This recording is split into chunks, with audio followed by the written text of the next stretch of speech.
خبر شامل کرتے ہیں گجرانوالہ سے۔ بیورو چیف شیخ یعقوب کی رپورٹ کے مطابق 11 نال بہاراں دبنگ افیسر ایس ایچ او تھانہ سودھرا مختار احمد کو چودھری کیسر چیمہ نائب صدر اسپین اور چیمہ برادران چودھری رفاقت چیمہ چیمہ کالونی میں پرتکلف اور یادگار لمحات کا بہترین امتیاز عطیہ دیا گیا۔ تفصیلات کے مطابق تھانہ سودھرا کے انتہائی ملنسار اور قابل تعریف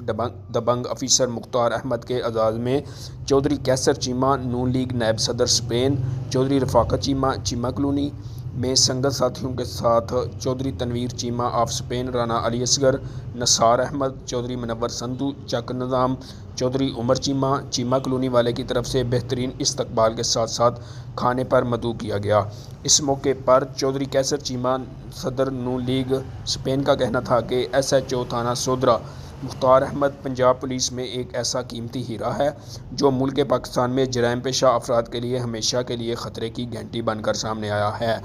پنجاب پولیس میں ان کے غنڈہ گرد عناصر اور جرائم پیشہ افراد کے خلاف کریک ڈاؤن اس بات کا منہ بولتا ثبوت ہے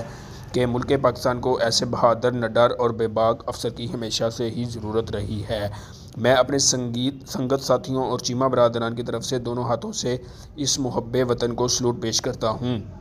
اور امید کرتا ہوں کہ مظلوم کے ساتھ ہمدردیاں اور جرائم پیشہ افراد کے خلاف کارروائیاں ہمیشہ جاری رہیں گی۔ اس موقع پر دبنگ افیسر ایس ایچ او تھانہ سودھرا مختار احمد کا چیمہ برادران اور چودھری کیسر چیمہ نون لیگ نائب صدر اسپین کی محبتوں کی چاہت بھرے انداز میں شکریہ ادا کیا اور تمام دوستوں کی محبتوں کو بے حد سراہا۔ کیمرہ مین علی بٹ کے ساتھ شیخ یعقوب، نیوز 4 گجرانوالہ۔